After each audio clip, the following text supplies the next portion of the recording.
Hello everyone. Today I am going to teach you a very important topic, that is factoring.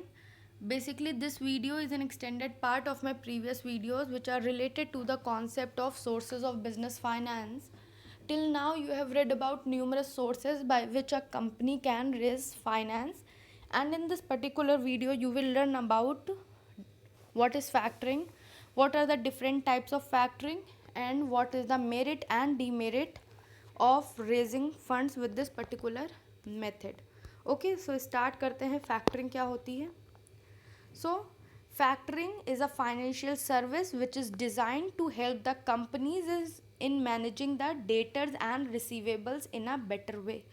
So factoring एक financial service है जो कि design की गई है जिससे कंपनी अपने डेटर्स और रिसीवेबल्स को सही तरीके से मैनेज कर सके. Okay, in factoring a financial intermediary known as factor takes the responsibility of collecting the debtors of a manufacturing और ट्रेडिंग कंसर्न. सो फैक्टरिंग में होता क्या है, एक फाइनेंशियल इंटरमीडियरी जिसको हम फैक्टर बोलते हैं वो अपने क्लाइंट के बिहाफ पे या क्लाइंट की रिस्पॉन्सिबिलिटी लेता है कि वो उसकी कंपनी की या उसके कंसर्न की जो भी डेटर्स होंगे उनको कलेक्ट करेगा.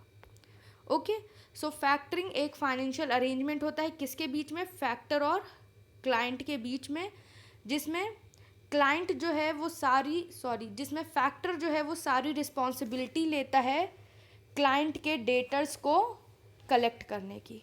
Yes, you heard it right. It is a technique in which there is an outright selling of trade debts by a firm to a third party known as factor. So factoring में क्या होता है कि एक client जो होता है वो अपने सारे रिसीवेबल्स जो होते हैं, अकाउंट रिसीवेबल्स जो होते हैं, वो किसी थर्ड पार्टी जिसको हम फैक्टर बोलते हैं उसको सेल कर देता है और वहाँ से उससे कैश ले लेता है. ओके, सो आई होप आपको क्लियर हो गया है फैक्टरिंग क्या है. It is a very easy. For example suppose आप एक सेलर हो, ठीक है, और आपने किसी भी कस्टमर को उधार पे सामान बेच दिया है. ठीक, अब आप उससे पैसा कलेक्ट करने के लिए जाओगे. सो आप क्या कर रहे हो, आप खुद नहीं जा रहे हो कस्टमर के पास पैसा कलेक्ट करने के लिए, पर आप क्या कर रहे हो, किसी थर्ड पार्टी जिसको हम फैक्टर बोलते हैं उसके पास आपने कहा कि मुझे इस पर्टिकुलर कस्टमर से पैसा लेना है और ये मेरे अकाउंट रिसीवेबल है, इससे मुझे इतना पैसा लेना था. सो आप खुद नहीं गए कस्टमर के पास उससे पैसा लेने के लिए और आपने अपनी जगह किसी थर्ड पार्टी को भेज दिया है अपने रिसीवेबल्स को कलेक्ट करने के लिए. ओके, सो आई होप आपको क्लियर हो गया है फैक्टरिंग क्या है. सो देख लेते हैं कितने टाइप की फैक्टरिंग होती है. सो फैक्टरिंग आपकी 2 टाइप की होती है. One is recourse factoring and another is non recourse factoring. So recourse factoring में क्या होता है, रिकोर्स फैक्टरिंग में फैक्टर जो है वो सारे आपके अकाउंट रिसीवेबल्स जो भी क्लाइंट के हैं परचेज कर लेता है, पर उसके ऊपर एक कंडीशन रखता है कि अगर कोई भी लॉस होता है डेटर्स की रिकवरी में तो जो भी लॉस होगा वो कौन बॉर्न करेगा, वो बॉर्न करेगा क्लाइंट. ओके, सो रिकोर्स फैक्टरिंग एक ऐसा अरेंजमेंट है जिसमें फैक्टर जो है वो एक ही कंडीशन पे क्लाइंट के सारे अकाउंट रिसीवेबल्स को ले लेता है, परचेज कर लेता है कि अगर कोई भी लॉस होता है इन डेटर्स को कलेक्ट करने में, कोई भी रिकवरी नहीं हो पाती है, तो उसका लॉस जो है वो कौन भरेगा, उसका लॉस कौन बियर करेगा, वो है क्लाइंट. क्लाइंट बियर करेगा सारे लॉस और फैक्टर उसको नहीं बियर करेगा. क्लाइंट आपका वो बंदा होता है जिसने कस्टमर्स को उधार पे सामान दिया होता है. Client can be any person और you can say can be any firm, whether manufacturing और trading.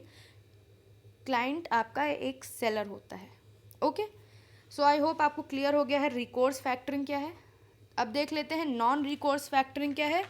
So non recourse factoring में क्या होता है कि अगर कोई भी लॉस होता है तो अगर कोई भी लॉस होता है रिसीवेबल्स को रिकवर करने का या कोई भी लॉस होता है डेटर्स को के कलेक्शन में, तो वो जो लॉस है वो कौन बियर करेगा? वो फैक्टर बियर करेगा।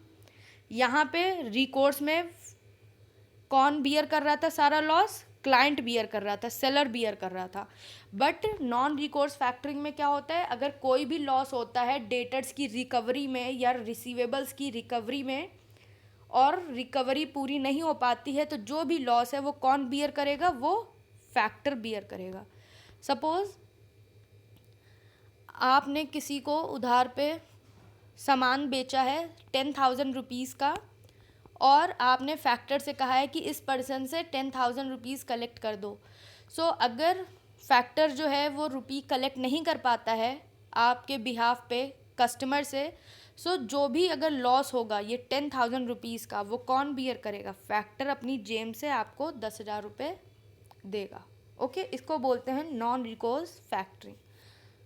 अब आती है हमारी अलग दूसरी टाइप की फैक्टरिंग, वो है आपकी एडवांस और maturity factoring. As the name indicates, advance factoring में क्या होता है? In this particular type of factoring, factor makes advance और pre payment to the client. यहाँ पे फैक्टर क्या करता है? अपने क्लाइंट को, अपने सेलर, आप मतलब सेलर को एडवांस में पेमेंट कर देता है। कोई भी रिसीवेबल्स अगर कलेक्ट नहीं हुए हैं, अभी तक कलेक्ट ही नहीं किए गए, उससे पहले ही फैक्टर जो है वो अपने क्लाइंट को एडवांस में पैसा दे देता है। एटलीस्ट 80% जो है इनवॉइस अमाउंट का वो तो वो पे कर देता है। ओके, ये हो गया एडवांस फैक्टरिंग। दूसरा आता है आपका मैच्योरिटी फैक्टरिंग। मैच्योरिटी फैक्टरिंग में क्या होता है कि यहाँ पे कोई भी एडवांस नहीं दिया जाता है क्लाइंट को। यहाँ पे जब फैक्टर जो है वो कलेक्ट कर लेगा पैसा आपके कस्टमर से, जब वो आपके डेटर्स को कलेक्ट कर लेगा तब वो आपको पेमेंट कर देता है। सो यहाँ पे क्या होता है, फैक्टर जो है वो आपको, आपके सेलर को एक गारंटी दे देता है कि इस पर्टिकुलर डेट पे वो आपको पेमेंट कर देगा। फैक्टर आपका तुरंत पेमेंट कर देता है जैसे ही वो अपने कस्टमर से पैसा कलेक्ट कर लेता है, अपने डेटर्स को कलेक्ट कर लेता है। ओके, सो आई होप आपको क्लियर हो गया है फैक्टरिंग क्या है, टाइप्स ऑफ फैक्टरिंग क्या है। अब देख लेते हैं मेरिट्स, और मेरिट्स क्या है फैक्टरिंग के। सो सबसे पहला मेरिट है फैक्टरिंग का, that it is a cheap source of finance. So आपका फैक्टरिंग जो है ये सबसे चीप सोर्स है फाइनेंस का।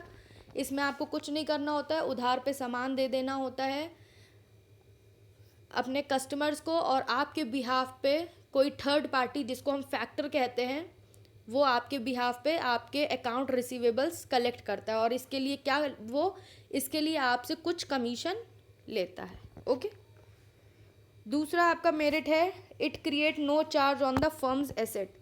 सो अगर आप ये सोर्स यूज़ कर रहे हैं फंड्स रेज करने का, तो इससे आपके फर्म के एसेट पे कोई भी चार्ज नहीं आता है। आपको फर्म का कोई भी एसेट जो है वो एज अ सिक्योरिटी नहीं रखना पड़ता है। Another merit of factoring is it is a flexible source of finance.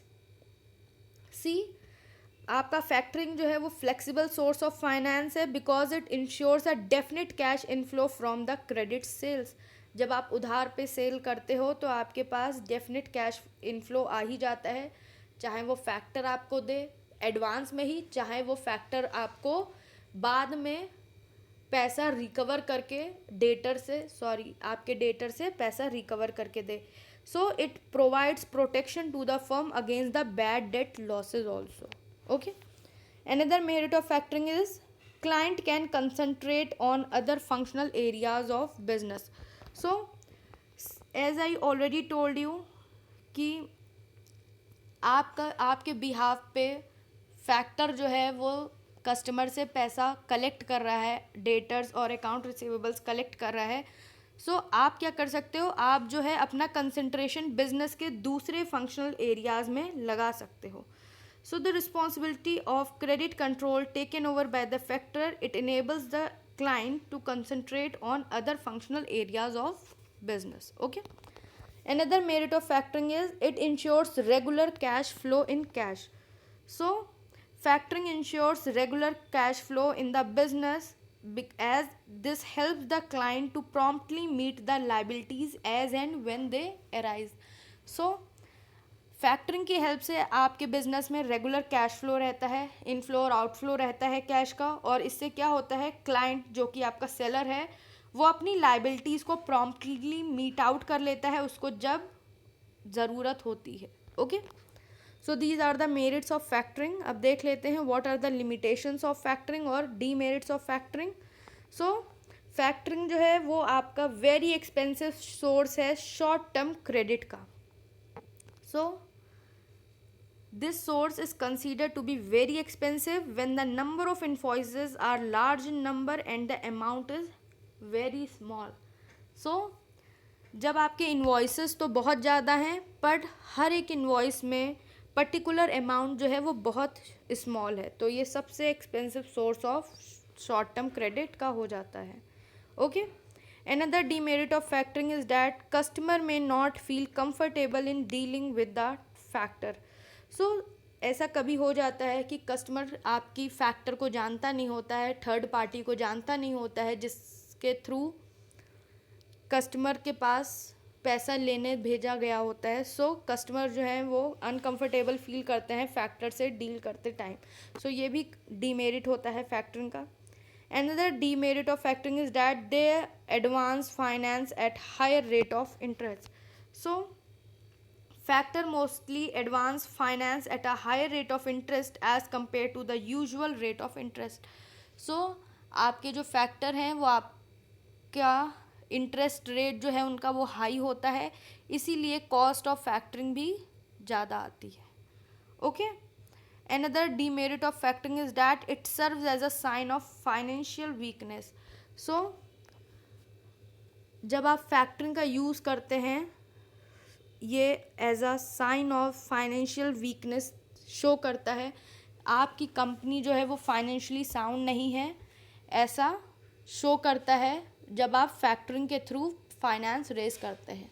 Okay, because you can not collect your own debts और you can not collect your own receivables, you are hiring any other firm और any other third party to collect the debtors और to collect the receivables from the customers on behalf of you. Okay, so it serves as a sign of financial weakness. Okay, so I hope आपको clear हो गया है factoring क्या है, types of factoring क्या है, merits क्या है फैक्टरिंग के, और क्या लिमिटेशंस होती हैं जब हम फैक्टरिंग से पैसा रेज करते हैं. So please go through your books, read it from there, and if you still have any query, any doubt regarding this particular topic, please ask your queries to me. And if you find my video helpful, please like my video, share it with your friends and subscribe to my channel. Okay, thank you.